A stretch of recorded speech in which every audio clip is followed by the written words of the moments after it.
Hi dear, आपका हमारे class में बहुत बहुत स्वागत है। डियर, आज की क्लास में हम डिस्कस करने वाले हैं गणित की प्रकृति।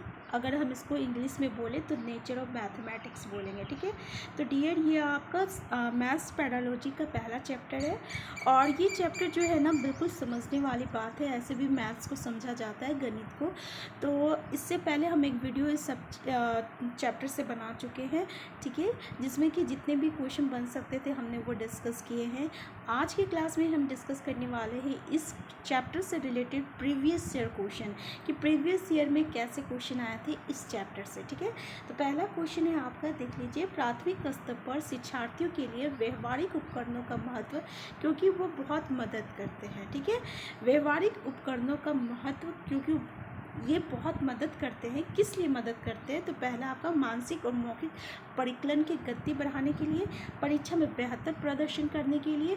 डियर, ऐसा अगर कभी भी आए, ठीक है ना, पेडालॉजी में, तो ये आप पहले ही गलत रख कर दीजिएगा, ठीक है, कि परीक्षा में बेहतर प्रदर्शन करने के लिए। सिर्फ परीक्षा को लेके सेंस में नहीं चलना है कि हम परीक्षा के लिए तैयारी कर रहे हैं, ठीक है। तो ये जो सेंटेंस होता है ना, ये नेगेटिव होता है, तो इसको आप पहले एलिमिनेट कर दीजिएगा। नेक्स्ट है आपका मूल गणितीय संकल्पनाओं को समझने के लिए और शब्दों में व्यक्त समस्या को हल करने के लिए। तो डियर, इसका करेक्ट आंसर है कि मूल गणितीय संकल्पनाओं को समझने के लिए, ठीक है।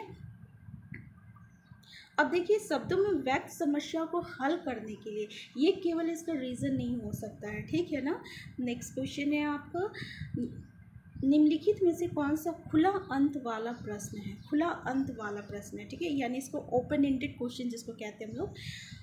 आप 15 को 3 से गुना किस प्रकार करेंगे? पहला है, कोई दो संख्या लिखिए जिनका गुणनफल 45 हो, ठीक है। ये भी नहीं हो सकता। संख्या रेखा का प्रयोग करते हुए 3 बार 15 का मान ज्ञात कीजिए।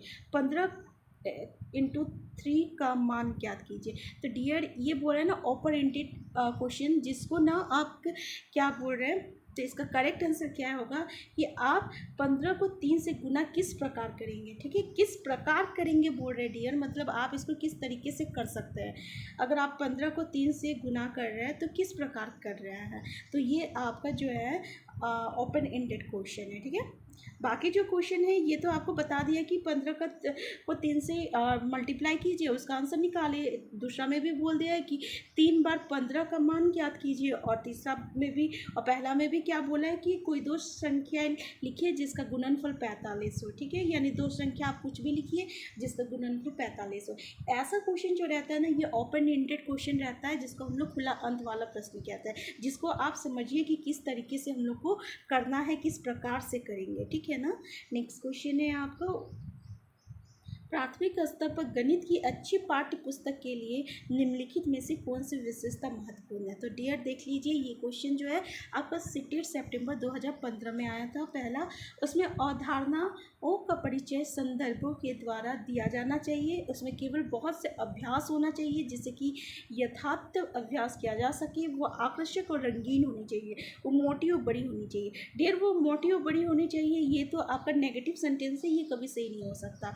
और अगर आकर्षक और रंगीन होगा तो क्या वो सही, तो क्या वो, देखिए इसमें क्या बोल रहा है, प्राथमिक स्तर गणित की अच्छी पाठ्य पुस्तक के लिए तो केवल रंगीन और आकर्षक होनी चाहिए, ठीक है, ये भी नहीं हो सकता। देख लीजिए, उसमें केवल बहुत से अभ्यास होना चाहिए, बहुत अभ्यास होना चाहिए ताकि उसका बच्चे जो है प्रैक्टिस करते रहे, ठीक है। नेक्स्ट इसमें पहला बोल रहा है, उसमें अवधारणाओं का परिचय संदर्भों के द्वारा देना चाहिए, मतलब जो भी है उसको समझा के, उसको रियल लाइफ जोड़ के, उसको एग्जाम्पल के साथ उसको देना चाहिए, ठीक है ना। तो इसका करेक्ट आंसर क्या है? आंसर 1 है। नेक्स्ट क्वेश्चन है आपका, निम्नलिखित में से कौन सा संख्या की समझ का महत्वपूर्ण पहलू नहीं है? संख्या की समझ का महत्वपूर्ण पहलू नहीं है बोल रहा, ठीक है। पहला आपका पंक्ति बद्धता, दूसरा आपका गणना, अंक लिखना। अगर हम लोग अंक लिख भी रहे हैं या गणना कर रहे हैं या पंक्ति में उसको हम लोग सजा रहे हैं, ठीक है, इसमें तीनों में संख्या का बात आ रहा है, लेकिन संरक्षण इसमें कहीं भी संख्या का बात नहीं आ रहा है, ठीक है ना। तो ये संख्या की समझ का महत्वपूर्ण पहलू नहीं है, तो डियर आंसर 4 है। नेक्स्ट क्वेश्चन है आपका, वास्तविक जिंदगी से गणित का संबंध बनाने के लिए और अंत विषयों के, और देख लीजिए ये क्वेश्चन कब आया था आपका, तो ये सितंबर 2015 का है। नेक्स्ट क्वेश्चन क्वेश्चन है, वास्तविक जिंदगी से गणित का संबंध बनाने के लिए और अंत विषयों को विकसित करने के लिए निम्नलिखित में से किन मूल्यांकन योजनाओं का उपयोग किया जा सकता है। ये सितंबर 2016 का सीटेट का क्वेश्चन है। पहला, क्षेत्र भ्रमण मौखिक परीक्षा ड्रिल कार्य पृथक।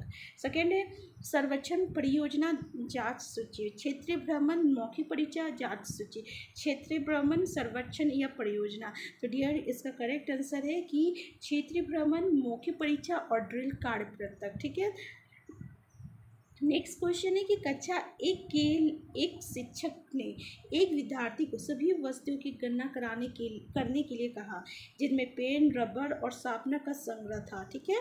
विद्यार्थी ने सभी वस्तुओं को एक रेखा में रखा और गणना शुरू की। उसमें 10 वस्तुओं के स्थान पर कहा कि 2 पेन, 5 रबर और 3 शार्पनर है। आपके विचार से विद्यार्थी को गणना की किन सिद्धांतों पर कठिनाई का सामना करना पड़ रहा है। ये सीटेट सितंबर 2016 का क्वेश्चन है। अमूर्तन और असंगत क्रम सिद्धांत, स्थिर क्रम और अमूर्तन सिद्धांत, या एकाएकी संगतता सिद्धांत या अमूर्तन सिद्धांत। तो डियर इसका करेक्ट आंसर है आंसर 3, एकाएकी संगतता सिद्धांत। ठीक है ना। तो देख लीजिए डियर, ये बहुत ही इंपॉर्टेंट क्वेश्चन है और ये क्वेश्चन आपको समझने की ज़रूरत है, तो आप इसको अच्छे से देख लीजिएगा। नेक्स्ट वीडियो में हम फिर से प्रीवियस ईयर क्वेश्चंस और डिस्कस करेंगे। तो अगर आप हमारे चैनल में नए हैं तो प्लीज़ आप हमारे चैनल को सब्सक्राइब कर लीजिए और वीडियो पसंद आए तो लाइक और शेयर करना मत भूलिएगा।